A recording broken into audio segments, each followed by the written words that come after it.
Hari ini jemaat yang dikasihi oleh Kristus Yesus, kita akan bersama-sama merenungkan sebuah tema dipanggil dengan tujuan.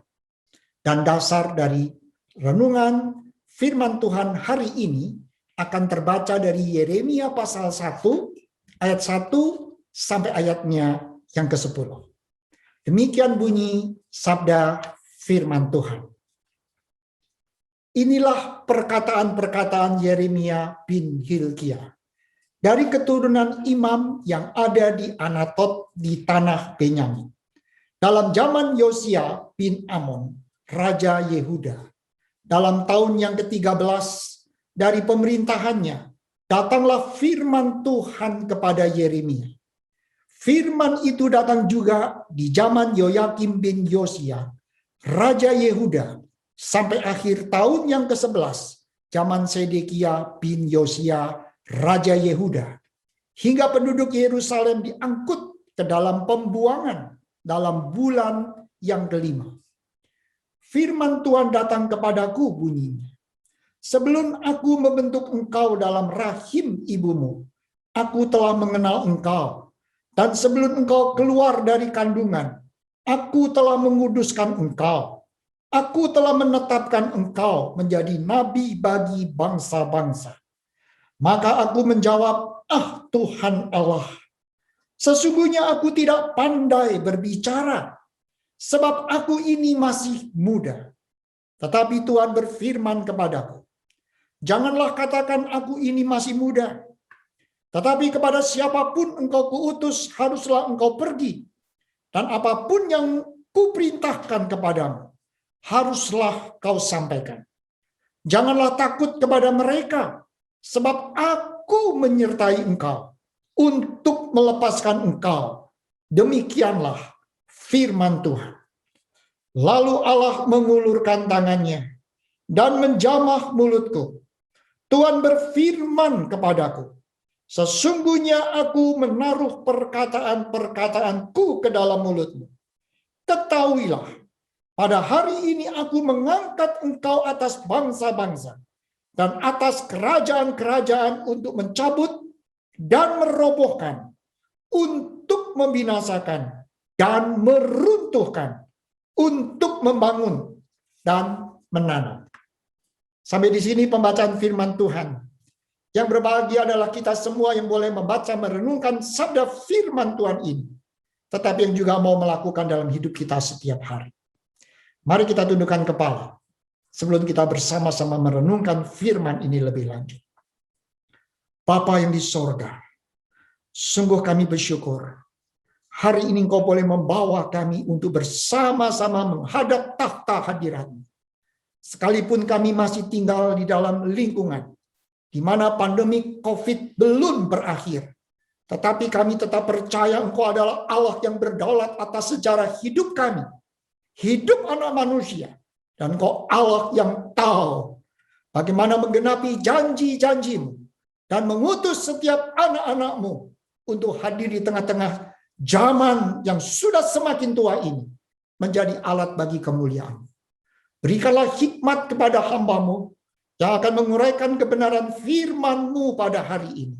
Roh Kudus bekerja dalam hidupnya, dan kata-kata hikmat Tuhan berikan untuk setiap kami juga boleh bersama-sama mengerti akan isi hati Tuhan.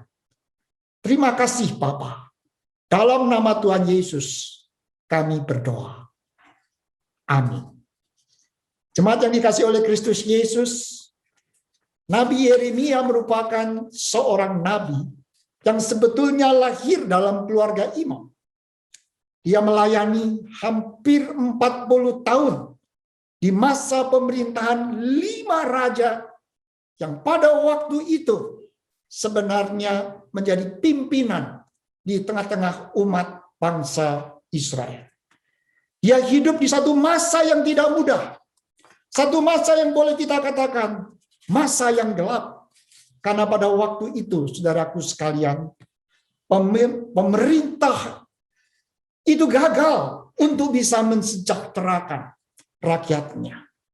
Raja bersama dengan para punggawa-punggawanya gagal untuk bisa mencukupi melindungi rakyat yang seharusnya membutuhkan kehadiran seorang pemimpin yang bisa menimbulkan rasa aman. Pemimpin pada waktu itu, saudara, justru ingin mencari keselamatan untuk diri mereka sendiri dan keluarganya. Bahkan mereka menindas, menelantarkan, dan yang menyedihkan, saudara, mereka menjual kedaulatan bangsanya kepada bangsa lain. Mereka mencari perlindungan, bukan kepada Allah. Bukan kepada Allah yang sudah menuntun mereka dan menyatakan begitu banyak tanda-tanda yang ajaib keluar dari tanah perbudakan di Mesir itu untuk bisa menikmati satu kehidupan di dalam tanah perjanjian. Mereka itu gagal. Tapi yang lebih memedihkan lagi, saudara, pemimpin-pemimpin agama pada waktu itu gagal juga untuk bisa memberikan arah atau petunjuk bagi umat pilihan Allah, bagaimana berjalan mengerti kehendak Allah dan mengikuti pimpinan Allah. Mereka juga terjebak, saudara, mencari perlindungan dari orang-orang yang bisa mencukupi kebutuhan mereka, dan mereka rela, saudaraku sekalian, menjalankan ibadah-ibadah yang sebetulnya secara legalistik mereka lakukan, tetapi tidak bisa menghantarkan umat itu mengenal apa yang menjadi kehendak Allah yang perlu dijalani oleh rakyat atau umat pilihan Allah pada waktu itu. Sudah dapat terbayang, saudara, di tengah-tengah kondisi seperti ini, tatanan sosial hubungan sesama anak-anak Tuhan atau umat pilihan Allah pun menjadi runtuh. Kita melihat hubungan sesama itu sepertinya tidak bisa lagi dibangun di dalam satu kebersamaan untuk bisa hidup saling mengasihi, saling menghormati, dan saling menanggung beban satu terhadap yang lain. Sangat memedihkan ketika mereka melihat sesamanya hidup di dalam kepedihan, hidup di dalam penderitaan, sepertinya sesama itu tidak mau tahu. Karena mereka mungkin memikirkan diri sendiri saja sudah susah. Apalagi harus memikirkan orang lain. Dan yang paling memedihkan, saudara, justru di hari-hari seperti itu, orang-orang yang sebetulnya masih memiliki satu kemampuan untuk bisa menolong sesamanya, justru menindas sesama yang hidup di dalam penderitaan, demi untuk bisa tetap menjaga satu kehidupan yang baik bagi mereka atau anggota keluarga mereka. Di saat-saat seperti ini, saudara, muncul pengajar-pengajar atau nabi-nabi palsu. Kan memang rakyat pada waktu itu yang sudah kehilangan arah, yang jauh dari kebenaran yang berasal dari Allah, lebih suka mendengar pengajar-pengajar atau nabi-nabi yang bisa menyampaikan firman katanya, yang bisa menyenangkan telinga mereka, yang sesuai dengan apa yang mereka itu mau. Ketika ada nabi yang ingin menyampaikan kebenaran yang berasal dari Allah, justru mereka anggap itu pribadi yang menghalang-halangi mereka untuk bisa keluar dari kesusahan atau penderitaan yang mereka alami. Saudara, sekali dalam kondisi seperti inilah kita bisa terbayang, saudara, betapa menyedihkannya hidup di tengah-tengah masyarakat pada waktu itu. Kita sering bertanya, di mana peran dan kehadiran Allah di tengah-tengah situasi seperti ini? Hal itu yang justru seringkali membuat orang-orang yang sebenarnya tetap memiliki hati yang fokus kepada Allah mulai kehilangan visi. Bahkan mulai merasa, saudara, kehadiran dia itu menjadi sia-sia.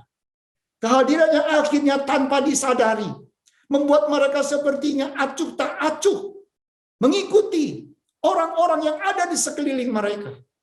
Dan juga bisa membuat kita menjadi pribadi yang kemudian jatuh dan kita melalaikan akan peran kita di tengah-tengah zaman yang sulit ini.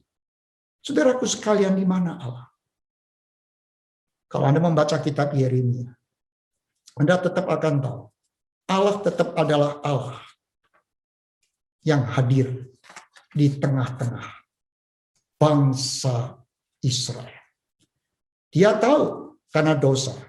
Bangsa Israel harus mempertanggungjawabkan semua perbuatan-perbuatan mereka. Dan mereka tidak bisa lari untuk menghadapi akibat dari dosa itu. Di dalam mendisiplin umat pilihannya, Allah mengizinkan bangsa yang tidak mengenal Dia untuk bisa memasuki kehidupan orang-orang Israel, lalu menindas mereka. Bahkan saudara, kita semua tahu, sebagian di antara orang-orang Israel itu diangkut menuju ke tanah pembuangan di Babel. Tetapi saudaraku sekalian, Allah yang mengizinkan bangsa yang tidak percaya Tuhan itu untuk menindas bangsa Israel. Bukan Allah yang membiarkan bangsa yang tidak percaya Tuhan itu akan menggagalkan rencana keselamatan Allah atas umat pilihannya. Sebetulnya Allah ingin memulihkan. Karena kasih Allah tak akan membiarkan umat pilihan Allah harus bergumul terus di dalam penderitaan itu. Disitulah kita melihat, saudaraku sekalian, di dalam kitab Yeremia ini, dari pasal yang pertama, di awal kitab ini ditulis, Allah menegaskan bahwa Dia tetap Allah yang take control sejarah hidup umat pilihan Allah. Sebab itulah di sini Allah membangkitkan orang-orang yang dipilihnya untuk bisa bangkit berdiri melayani Tuhan. Saudaraku sekalian, saya seringkali berpikir, saudara, Allah sebetulnya bisa melakukannya sendiri tanpa perlu melibatkan anak manusia atau melibatkan orang-orang pilihan yang sudah dipilihnya untuk menggenapi rancangan keselamatan dalam hidup umat pilihan Allah. Tetapi sejarah memang memberi satu catatan yang menarik, saudara. Sebetulnya tidak ada seorang anak manusia pun termasuk umat pilihan Allah itu layak untuk dikatakan dipilih atau dipakai oleh Allah. Tetapi Allah mau melibatkan mereka di dalam satu pekerjaan yang mulia itu. Sebab itu kita menyaksikan, saudara, di dalam kondisi umat yang hari itu boleh saya katakan betul-betul mengalami satu masa yang amat-amat gelap. Allah mau membangkitkan orang-orang yang siap dipakai olehnya. Sebab itulah saya ingin mengajak Anda dan saya sebetulnya mau merenungkan. Saudara, di dalam hidup Anda dan saya hari ini, kita tidak bisa menyangkali, saudara, suasana pandemik COVID ini memberikan satu akibat yang tidak sederhana. Anda dan saya semua tahu, kalaupun kita hari ini mungkin masih terlindungi, tidak sampai mengalami COVID, tapi ada anggota keluarga kita, ada sahabat-sahabat kita, ada orang-orang yang kita hargai, kita hormati, kita kasihi, mengalami korban dari menjalarnya virus COVID ini. Bahkan ada di antara mereka yang sudah pergi mendahului kita. Hati kita sedih, saudara. Tapi kita juga tahu, kalaupun kita tidak mengalami COVID, kita sudah mengalami dampak dari adanya pandemik ini. Banyak di antara kita yang semakin hari semakin menjadi bimbang.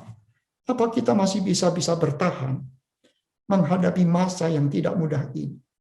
Bagaimana kelanjutan dengan pekerjaan saya, pekerjaan keluarga saya, pendidikan anak-anak saya?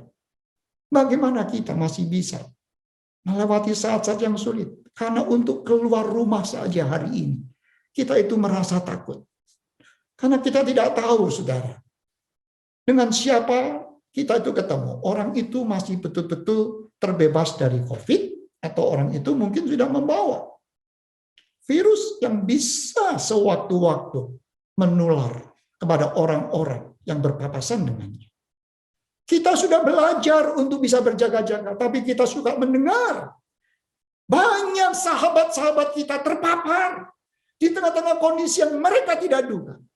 Saudara, kita mungkin merasa ini zaman yang gelap, zaman yang sulit, dan sepertinya kita itu harus menyembunyikan diri, harus tenggelam di dalam kesendirian untuk bisa terbebas dari semua kesulitan-kesulitan yang ada.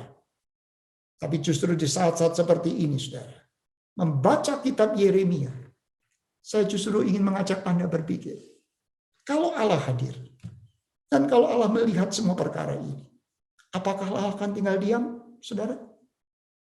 Allah tidak mungkin tinggal diam. Dan Allah mungkin mengetuk hati Anda dan saya. Ketika kita melihat semua situasi ini, kita tahu bahwa Allah ingin do something. Allah ingin mengerjakan satu pekerjaan untuk menyelesaikan masalah yang memang sepertinya hari ini sangat sulit untuk diselesaikan. Disinilah saudaraku sekalian, saya ingin mengajak Anda untuk merenungkan lebih lanjut. Sebetulnya orang-orang macam apa yang Allah itu cari di zaman seperti ini? Yang pertama, saudaraku sekalian, Allah ingin orang yang taat akan panggilan Tuhan. Di tengah-tengah kondisi umat pilihan Allah yang sulit itu, saudara, dikatakan Allah menetapkan dan memanggil Yeremia menjadi nabi. Saudara, ketika dikatakan Allah menetapkan, itu ketetapan ilahi. Ketetapan yang lahir karena kedaulatan Allah di dalam kemahatauannya, maha kasihnya, dan maha kuasanya untuk dia itu boleh melakukan sesuatu, menyelesaikan masalah yang tidak bisa diselesaikan oleh anak manusia. Saudara, ketika dia menetapkan, dia itu dikatakan menetapkan Yeremia menjadi nabi. Tapi Anda tahu apa yang Yeremia katakan? Tuhan Allah, sesungguhnya aku tidak pandai berbicara, sebab aku ini masih muda. Saudara, ketika Allah menetapkan, justru Yeremia itu melihat dirinya. Kalau Tuhan mau pakai saya jadi nabi, nabi itu kan orang yang harus punya pengalaman. Lah aku ini masih muda, mana ada orang mau mendengar. Kalaupun ada orang mau mendengar, aku ini tidak pandai berbicara. Masih ada orang lain yang bisa berbicara lebih canggih daripada saya. Saudaraku sekalian, Yeremia merasa dirinya unqualified. Dan penetapan Allah itu sepertinya, saudara, tidak cocok bagi dia. Dia berpikir dirinya itu lebih berhikmat daripada Allah. Tapi tahukah Anda, ketika Allah menetapkan dan memilih Yeremia maupun orang-orang kudus lainnya, saudara, penetapan itu bukan terjadi karena Allah melihat penampilan Yeremia. Allah melihat parasnya Yeremia itu lebih ganteng daripada yang lain. Suaranya Yeremia itu mungkin lebih menggelegar, atau suaranya itu lebih membuat orang terayun-ayun, terhanyut setiap kali dia itu berbicara. Allah juga bukan memperhatikan karena dia itu adalah seorang anak manusia yang ahli berretorika ketika berbicara. Tidak. Yang Allah ingin dalam hidup Yeremia adalah apa, saudara? Satu kejujuran, satu ketaatan untuk menyampaikan kebenaran yang Allah ingin dia sampaikan sesuai dengan kehendak Allah. Jadi yang Allah mau pakai dalam hidup Yeremia itu sebetulnya, saudara, ada satu ketaatan, ada satu pengakuan bahwa Allah yang memilih dia itu Allah yang pasti akan menyatakan satu perbuatan lebih lanjut dalam hidup Yeremia, sehingga Yeremia bisa menjadi alat bagi kemuliaan nama Tuhan. Seringkali, saudara, kita itu merasa penetapan Allah itu kurang sempurna. Lalu kita kepengen menyempurnakan penetapan Allah dengan cara pikir kita, dengan cara pandang kita. Dan itu sebetulnya yang menyusahkan kita sendiri. Banyak hal sederhana, kalau kita mau dengan sederhana merespon panggilan Tuhan, kita sudah bisa melakukan perkara-perkara yang besar hari ini. Dan kita bisa menuntaskan tugas yang sebetulnya hari ini memang Allah ingin genapkan dalam hidup Anda dan saya dan keluarga kita masing-masing. Tapi karena kita seringkali merasa diri kita tidak qualified, atau kita merasa diri kita pribadi yang rasanya lebih berhikmat dari Allah, itu yang membuat Anda dan saya kehilangan banyak kesempatan untuk kita bisa melihat karya Allah yang besar. Itu yang pertama. Tuhan ingin orang yang taat akan panggilan Tuhan. Yang kedua, orang yang mau dibentuk oleh Allah. Saudaraku sekalian, dikatakan sejak dari kandungan, Allah sudah mengenal Yeremia. Dan Allah membentuk Yeremia. Kata membentuk di situ itu dipakai kata yada. Itu melukiskan satu hubungan yang sangat erat, sangat intim, yang membuat Allah itu sebetulnya dikatakan tahu segala-galanya, sampai sekecil, sedetil apapun juga yang terjadi di dalam hidup Yeremia. Kata membentuk itu menuju, saudara, sebenarnya pada pekerjaan seorang penjuna, ya, yang ingin membuat satu tembikar atau tempayan begitu. Sebelum dia itu ingin membuat tembikar atau tempayan itu, dia sudah tahu kualitas tanah liat yang akan dipakainya. Dia tahu bagaimana memisahkan hal-hal yang bisa menghambat atau mengurangi kualitas dari tembikar yang mau dibuatnya. Kata menetapkan di situ, membentuk, kata menetapkan dan membentuk itu, saudara, sebetulnya adalah satu kata yang untuk meyakinkan Yeremia bahwa Allah itu bukan sembarangan ketika memanggil dan memilih Yeremia itu. Di sini, saudaraku sekalian, saya ingat akan khotbah dari Pak Chandra Kuoso, ya, dia pernah mengatakan begini: setiap orang ada masanya, dan setiap masa ada orangnya. Setiap orang ada masanya, dan setiap masa ada orangnya. Kalau hari ini Allah ingin Anda dan saya bangkit untuk berdiri menyambut panggilan Allah, do something in His name. Do something di dalam satu kebenaran yang Allah ingin Anda dan saya lakukan. Inilah saatnya, saudara, untuk Anda dan saya boleh melihat satu kemuliaan Allah. Karena besok belum tentu ada. Saudara, setiap kali saya harus melepas kepergian orang-orang yang kita kasihi. Beberapa hari terakhir ini atau minggu terakhir ini, kita tidak bisa lupa akan Ibu Dorcas Sunaryo. Seorang pribadi yang kita semua tahu. Memberi satu dampak yang sangat besar dan luas dalam hidup anak-anak muda, adik-adik Angelic Choir, yang hari ini, saudara, banyak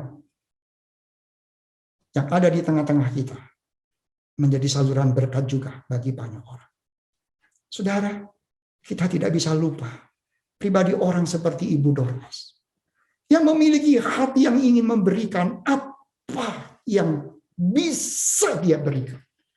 Dan itu menjadi satu kemuliaan bagi nama Tuhan. Saudaraku sekalian, ketika Tuhan mau membentuk kita, Tuhan itu sebetulnya bukan melepas segala-galanya kepada kita, tapi Dia sendiri tetap akan bekerja.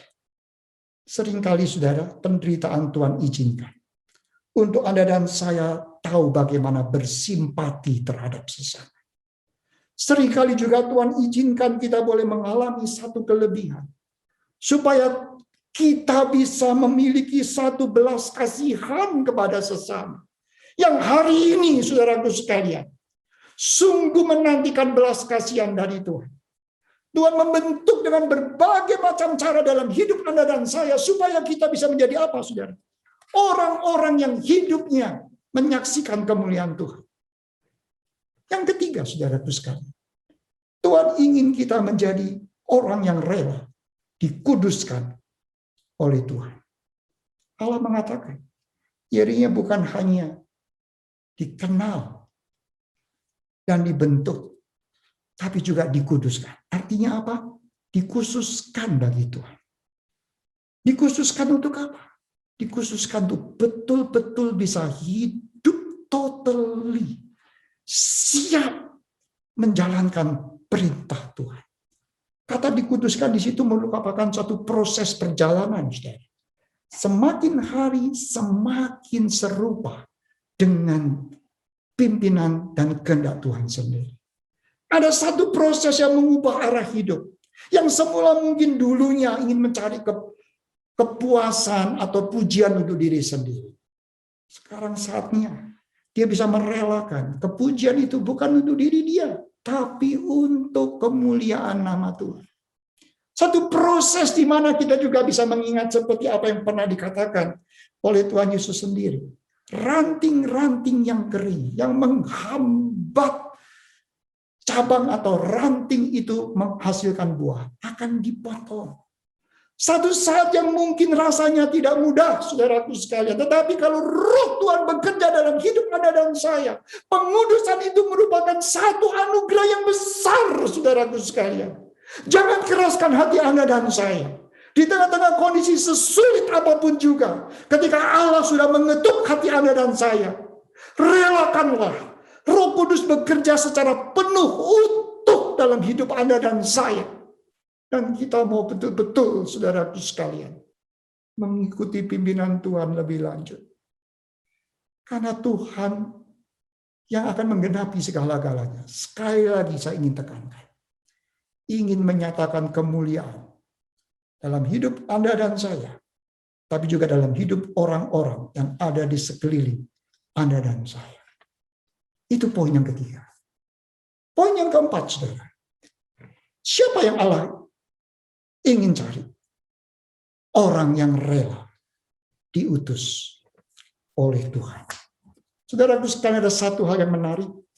Dikatakan Yeremia diutus kepada bangsa yang dikatakan untuk mencabut, merobohkan, membinasakan, meruntuhkan, membangun, dan menanam. Ada 4 hal yang bersifat negatif.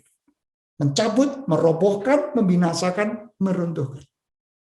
Tapi ada 2 hal yang positif, membangun dan menanam. Apa artinya, saudara?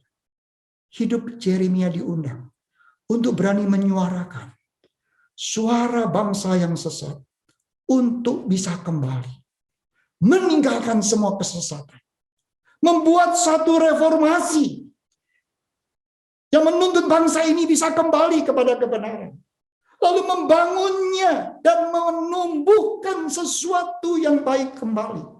Saudara sekalian, disinilah artinya apa? Semua itu harus dilakukan di dalam pimpinan Tuhan. Kita mungkin mudah menegur orang, kita mudah untuk merubuhkan orang yang kita anggap sebagai sumber dari segala malapetaka dan penderitaan. Bahkan kita mungkin bisa menganggap diri orang yang berjasa atau orang yang paling hebat yang bisa menolong orang-orang yang ada di sekeliling kita. Tapi kalau kita lakukan itu semua, saudara, bukan di dalam pimpinan kehendak Tuhan dan pola Tuhan. Saudara perhatikan, itu justru seringkali akan membuat bangsa semakin tinggal di dalam kegelapan, saudara.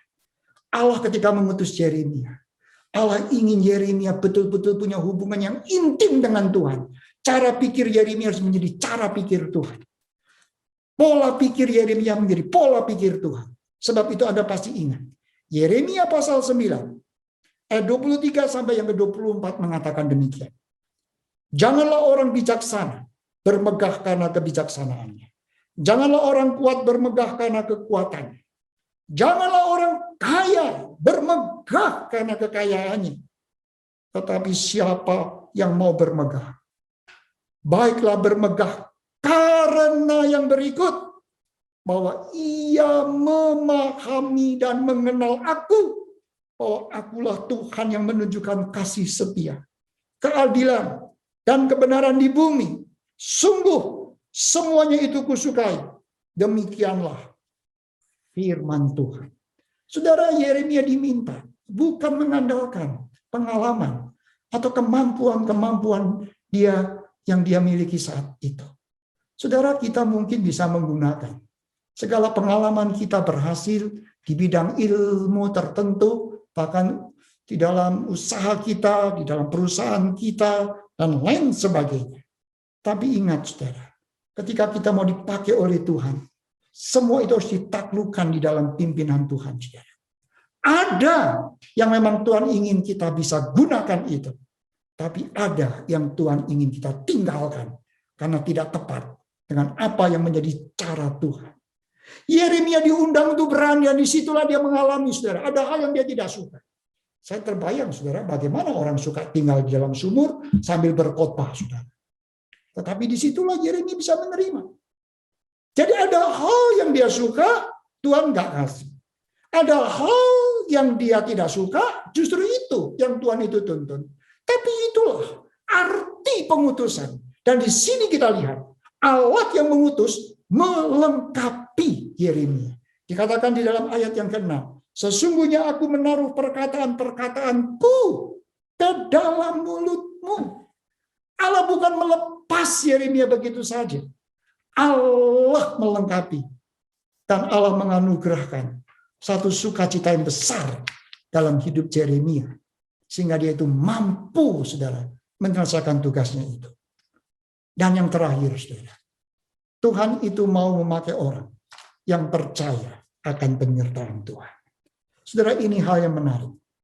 Yeremia bukan diutus menghadapi bangsa yang keras kepala itu dengan kekuatannya sendiri. Allah membackup dia. Sebab itu di masa-masa penderitaan seperti ini, saudara, menikmati hadirat Tuhan menurut saya sangat penting sekali.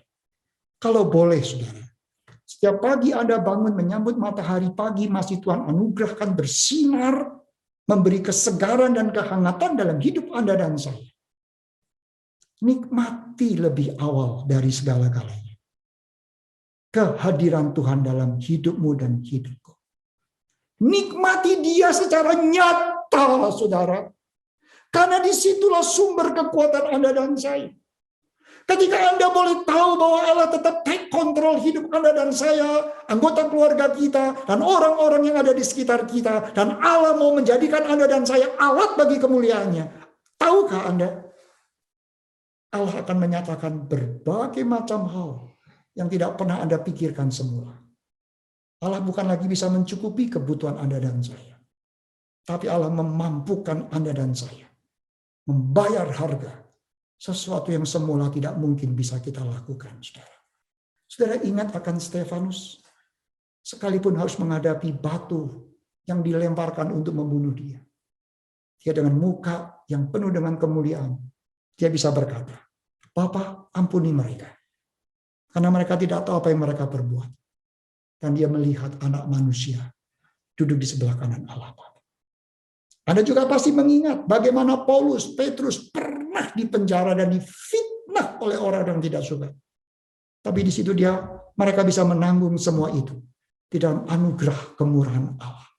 Saudara, Filipi 4 ayat 13 mengatakan, segala perkara dapat ku tanggung di dalam Dia yang memberi kekuatan kepadaku. Amin, saudara.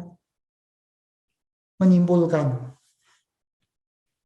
renungan pada hari ini, saudara. Apa yang perlu kita catat secara khusus menjadi aplikasi dalam hidup Anda dan saya? Yang pertama, saudara, mari kita fokus kembali. Allah mempunyai rencana di dalam hidup setiap orang pilihannya. Dan dia tidak akan gagal melaksanakan rancangannya. Mari saudara siapkan diri kita untuk kita bisa siap dibentuk, dilengkapi, dikuduskan, diutus, dan menikmati penyertaan dia. Di tengah-tengah zaman yang dikatakan sulit dan mungkin terasa gelap saat ini. Mari jangan biarkan asa kita menjadi sepertinya terputus. Sehingga kita seperti tidak punya pengharapan akan hari esok. Mari kita tetap memiliki hati yang jujur. Bahwa Allah masih bekerja dan mau melibatkan Anda dan saya. Bukan lagi di tengah-tengah keluarga kita masing-masing. Tapi juga untuk bisa menjangkau orang-orang yang ada di sekeliling kita. Imani, saudara. Oh, Allah adalah jalan keluar bagi kita dan orang-orang di sekitar kita dari kegelapan. Ikuti pimpinannya. Saya tidak bisa lupa, saudara. Ketika awal pandemik ini terjadi, ada seorang anak muda yang saya masih ingat sampai hari ini. Tiba-tiba memberi telepon dan mengatakan, Pak Yaya, ada kebutuhan masker atau APD untuk tenaga nakes. Saya bilang, kenapa kamu pikir ini? Hati saya terbeban, Pak Yaya. Ketika saya menyampaikan ini, pada waktu itu orang masih bergumul, saudara. Yang mau diberi itu memenuhi standar kesehatan atau tidak. Jangan-jangan nanti kita membagikan justru membuat orang tertular. Tapi anak muda itu berkata, kita akan selidiki dan kita akan berikan yang betul-betul sesuai dengan standar kesehatan. Dia mencari dan dia memberi. Maka itu kita pada waktu itu masih ingat, saudara. Ketika banyak tenaga-tenaga kesehatan sulit mendapatkan APD, Poliklinik Elim menjadi salah satu lembaga yang dipakai Tuhan bisa membagikan APD ke lembaga-lembaga kesehatan yang ada di sekitar kota Bandung pada waktu itu. Dan hari ini saya sungguh bersyukur lagi.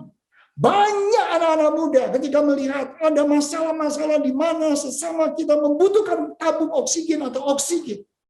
Mereka pagi, siang, malam bergumul untuk bisa mendapatkan itu. Sebagian lagi mencari donor-donor plasma. Orang-orang yang dikatakan memiliki kesempatan untuk bisa melayani sesamanya. Mereka mencoba untuk menemukan dan memberikan semangat, memberikan dorongan. Dan jangan lupa, saudara, saya juga banyak menyaksikan, hati saya terharu. Banyak anak-anak Tuhan yang punya komunitas seperti care group, ketika mendengar sesamanya yang sakit, bahkan bukan hanya sesama anggota care group yang sakit, ada anggota kelompok care group yang sakit, bahkan tinggalnya di luar kota, mereka itu mengatakan, mari kita doakan. Apa yang bisa kita bantu?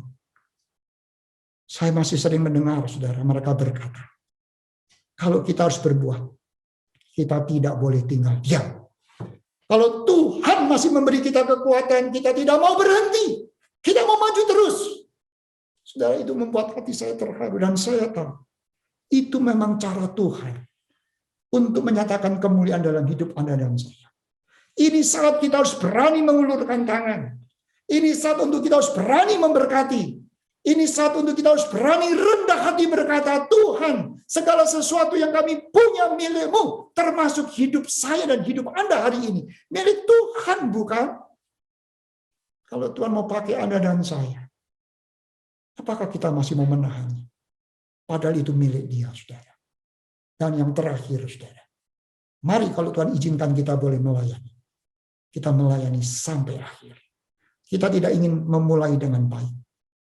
Tapi kita juga ingin menjaga di dalam perjalanan kita tetap baik. Dan yang paling penting, saudara, sampai akhir tetap baik. Tuhan kiranya memberkati kebenaran firman Tuhan ini.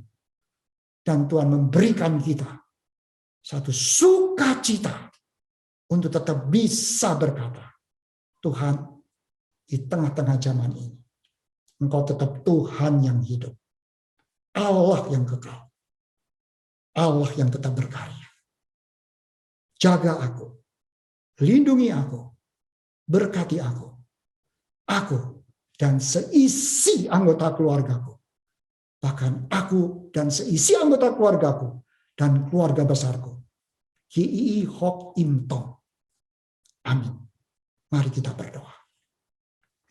Bapa yang di sorga, sempurnakanlah kebenaran firman, supaya kami boleh betul-betul tetap menjadi pribadi yang tetap fokus kepada Tuhan. Di dalam zaman yang sudah semakin sulit ini, kami bukan tenggelam di dalam ketakutan, kekhawatiran, kebimbangan, bahkan keputusasaan. Berikan kami hati yang tetap percaya. Engkau Tuhan yang memanggil, Tuhan yang membentuk, Tuhan yang akan mengkuduskan, Tuhan yang mengutus, dan Tuhan yang akan menyertai kami di dalam situasi apapun juga, untuk kami tetap bisa melewati untuk kemuliaan nama-Mu, bahkan menjadi berkat bagi sesama kami. Terima kasih Tuhan, kuduskan hidup kami, dan berikan kami kekuatan menatap hari-hari di depan kami dalam anugerah-Mu. Dalam nama Tuhan Yesus kami berdoa. Amin. Saudaraku sekalian, mari kita bangkit berdiri dan kita akan bersama-sama dengan paduan suara menyanyikan sebuah lagu pujian sebagai respon. The Potter's Hand. Sebagaimana paduan suara sudah menyanyikannya dengan baik, mari kita juga akan ikut mengamini dan menyanyikannya bersama-sama.